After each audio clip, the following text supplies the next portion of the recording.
قرآن کے اعلان کے مطابق تمام لوگوں میں سب سے افضل، سب سے اعلیٰ امت بنائی، اور اللہ کہتا ہے کنتم خیر امت اخرجت للناس، کہ تم بہترین امت ہو۔ کون ہو؟ بولیے سب مل کر، بہترین امت ہو۔ ساتھ میں رب نے وجہ بھی بتائی کیوں بہترین ہو، صرف تمغہ اور ٹائٹل نہیں دیا، وجہ بھی بتائی کہ تم بہترین کیوں ہو، لوگوں میں تمہیں افضل کیوں بنایا، لوگوں میں اعلیٰ کیوں بنایا۔ اللہ نے وجہ بتائی تأمرون بالمعروف وتنہون عن المنکر، تم لوگوں میں اس لیے بہترین ہو کہ نیکی کا حکم دیتے ہو، بھلائی کا حکم دیتے ہو اور برائی سے منع کرتے ہو۔ یہ ٹائٹل ہے، نیکی کا حکم دینا، برائی سے منع کرنا۔ اسی وجہ سے امت کو پچھلی تمام امتوں میں سے سب سے افضل بنایا، اعلیٰ بنایا۔ کیوں؟ بھلائی کا حکم دے اور برائی سے روکے، منع کرے۔ اب بھلائی کا حکم وہی دے گا جس سے معلوم ہو بھلائی کیا ہے، برائی سے وہی روکے گا اسے معلوم ہو برائی کیا ہے۔ یہ فیضان غریب نواز اور جشن صدیق اکبر رضی اللہ تعالیٰ عنہ کے نام سے یہ مجلس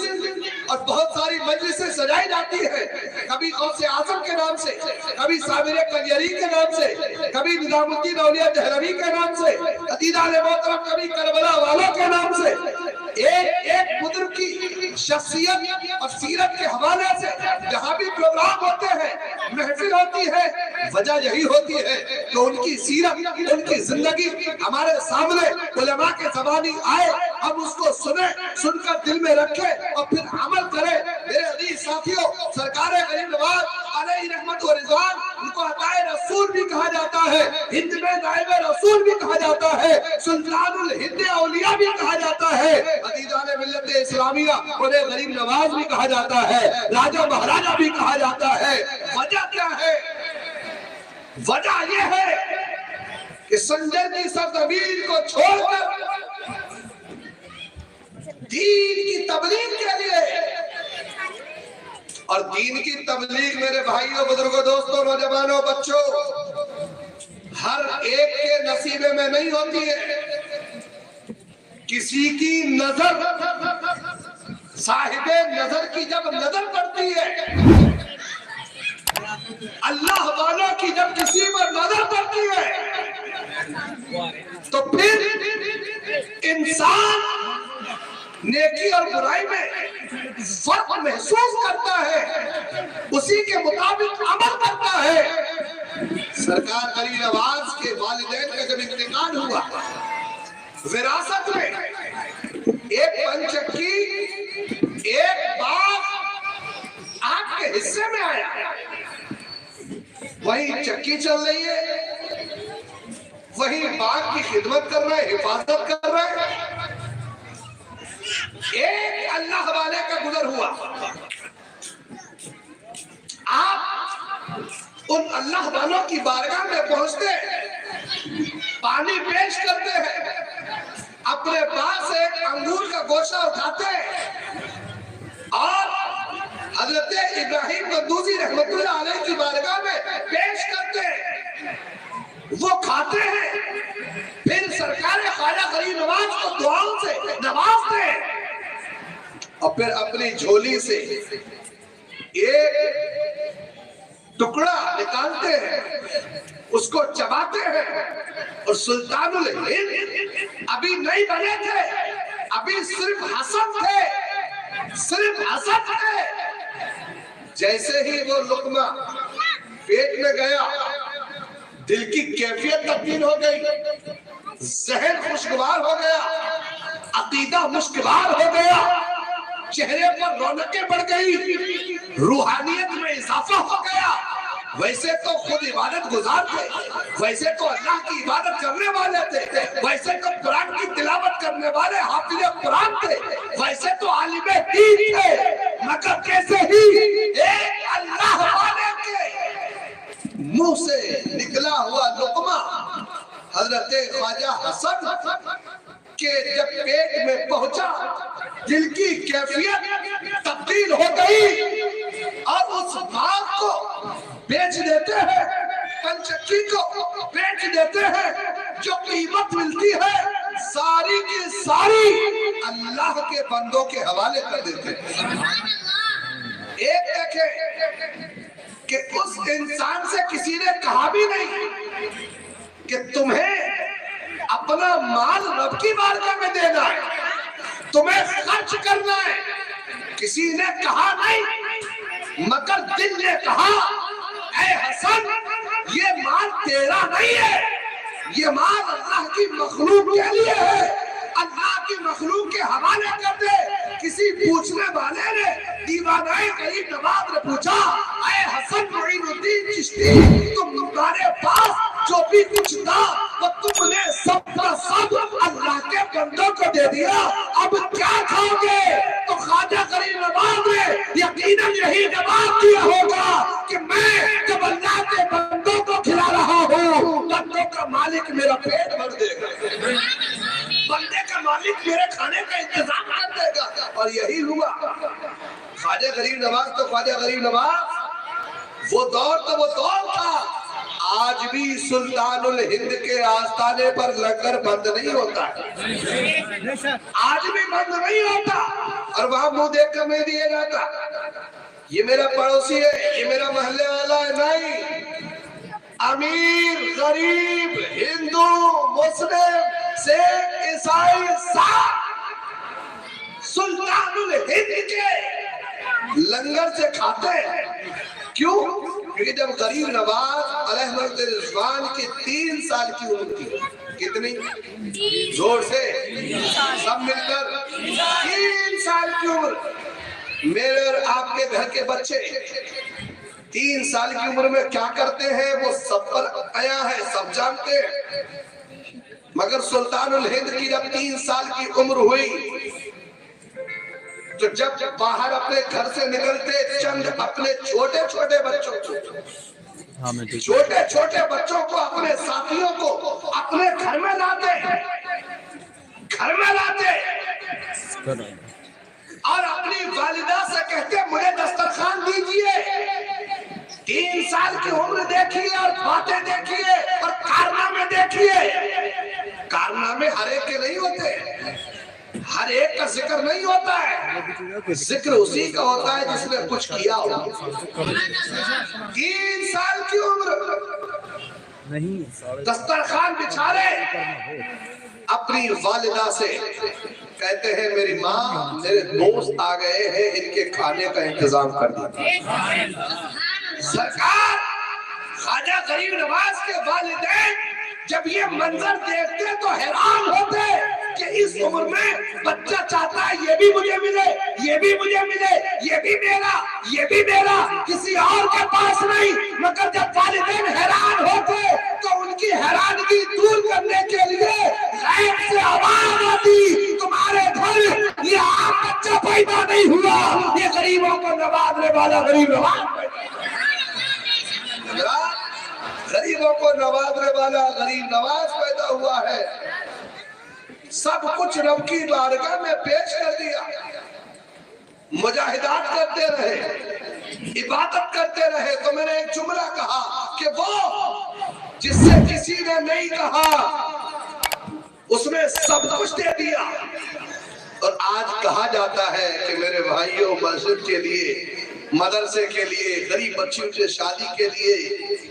سردی کا موسم ہے، لحاف تقسیم کرنے کے لیے کچھ مدد کیجئے، تو ہر آدمی ایک دوسرے کی بغل جھانکتا رہتا ہے۔ ایسی بات نہیں کہ ہر آدمی کنجوس ہوتا ہے، خرچ کرنے والے بہت کچھ خرچ کر دیتے ہیں، دینے والے بہت کچھ دے دیتے ہیں۔ میرے بھائیوں غریب نواز کی سیرت سے ایک پوائنٹ اٹھا کر دل میں رکھیے کہ جس سے کسی نے نہیں کہا اس نے سب کچھ دے دیا۔ اب یہ سوچئے کیا ہم سے کوئی کہتا ہے تو ہم کتنا دیتے ہیں؟ میرے عزیز ساتھیوں سلطان الہند کے دربار سے آج بھی یہی اعلان ہوتا ہے کہ سب کے بھروسے مت رہا کرو، رب کے بھروسے رہا کرو، اس لیے کہ سب کو رب رزق عطا فرماتا ہے۔ ارے ایک تاریخ میں واقعہ یہ بھی ملتا ہے کہ جب شہاب الدین غوری اپنے سپاہیوں کے ساتھ، اپنے لشکر کے ساتھ جب اس ملک میں حملہ کرنے آئے اور آنے کے بعد جب ناکام ہو کر جانے لگے تو سلطان الہند کی عمر تقریباً 45 سال اور بارگاہ خیر الورا، بارگاہ احمد مصطفیٰ، بارگاہ محمد مصطفیٰ صلی اللہ علیہ وسلم سے حکم ہوا،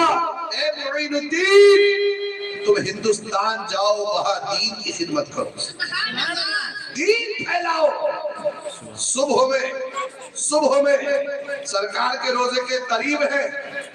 یہ بشارت ہوئی، یہ حکم ملا، مگر دل میں سوچنے لگے کہ میں نے تو ہندوستان دیکھا ہی نہیں، ہندوستان کدھر ہے، کیا نقشہ ہے، کیسا علاقہ ہے، کیا حالات ہے۔ اسی کشمکش میں صبح سے شام دوبارہ سرکار کی بارگاہ میں حاضر ہوئے، آنکھ لگ گئی، مغرب کی نماز کے بعد آنکھ لگی، جب آنکھ لگی تو سرکار مدینہ پھر خواب میں آئے، کہا معین الدین جب ہم نے تمہیں حکم ہندوستان جانے کا دیا ہے تو ہندوستان کا نقشہ بھی تمہیں احمد مصطفیٰ کے دربار سے ملے۔ سرکار 40 اولیاء اللہ کے ساتھ مدینے سے روانہ ہوئے، سلطان الہند۔ اب مدینے سے روانہ ہوتے ہوئے میرے عزیز ساتھیوں، نیشا پور ہوتے ہوئے لاہور سے دہلی ہوتے ہوئے اس ملک ہندوستان میں جب تشریف لائے تو سلطان شہاب الدین غوری کے سپاہیوں نے دیکھ کر پوچھا، کیونکہ وہ بھی افغانستان اور یہ بھی ادھر کے قریب کے، دیکھ کر کہا ملنے جلنے والے لگتے ہیں، شکلیں پہچانی لگتی ہے۔ کہا بھئی کہاں آئے، کہاں جا رہے ہو، کہاں سے آئے ہو؟ تو کہا سرکار کی بارگاہ سے آئے ہیں اور ہندوستان فتح کرنے جا رہے ہیں، ہندوستان فتح کرنے۔ اب جب سلطان شہاب الدین غوری کے سپاہیوں نے لشکر میں نظر دوڑا کر دیکھی تو ایک کے ہاتھ میں بھی تلوار نہیں، ایک کے ہاتھ میں بھی تیر نہیں، کمان نہیں، برچی بھالے نہیں، نہتے اسلام کے سپاہی جب کہاں چلے، بولے ہندوستان فتح کرنے، تو کہا تم فتح کرو گے، تم فتح کرو گے؟ یہ پھٹے پرانے کپڑے، یہ بکھری ہوئی بال، یہ چہروں پر گرد و غبار، نہ تلوار ہے، نہ تیر ہے، نہ کمان ہے، نہ ہتھیار ہے۔ ارے ہمارے پاس دیکھو ہتھیار بھی ہے، تم تو پیدل چلے جا رہے ہو، یہاں دیکھو گھوڑے بھی ہیں، ہاتھی بھی ہے، اونٹ بھی ہے، سواریاں ہیں، ہم سوار ہو کر چل رہے ہیں، مگر ہم نے حملہ کیا، ہم ناکام ہو کر واپس جا رہے ہیں، ہمارے ہاتھ کچھ نہیں لگا، ہم ہندوستان کو فتح نہیں کر پائے۔ تو سلطان الہند نے کہا کہ ہتھیار کی ضرورت اس کو ہوتی ہے کہ جو ہتھیار کے بھروسے فتح کرنے نکلا ہو، ارے جس کا بھروسہ اللہ پر ہو اسے ہتھیار کی ضرورت نہیں ہوتی ہے، وہ اپنے کردار سے جگہوں کو فتح کر لیا کرتا ہے۔ حضرات یہ سلطان الہند کی تاریخ میں سے واقعات ہیں۔ میرے عزیز ساتھیوں، سیدنا سرکار خواجہ غریب نواز علیہ رضوان ہندوستان سرکار کی بارگاہ سے 40 لوگوں کو لے کر چلے، ہندوستان میں داخل ہوتے ہوتے 10,000 سے زیادہ لوگ مسلمان ہو گئے، 10,000 سے زیادہ لوگ مسلمان صرف داخل ہوئے بھی غریب نواز۔ اب میرے عزیز ساتھیوں، جب غریب نواز ہند میں داخل ہوئے، پھر جو جوہر اخلاق دکھائے ہیں، پھر جو اپنا کردار نبوی دکھایا ہے، عزیزان ملت اسلامیہ، سرکار غریب نواز کے کردار، اخلاق اور تعلیم دین کو اور آپ کے بیانات کو سن کر، آپ کی زبان سے نکلے ہوئے الفاظوں کو سن کر، اسی ملک میں سرکار غریب نواز کے ہاتھوں 90 لاکھ کلمہ پڑھ کر مسلمان ہوئے۔ میرے عزیز ساتھیوں، اسی زمانے کا ایک بادشاہ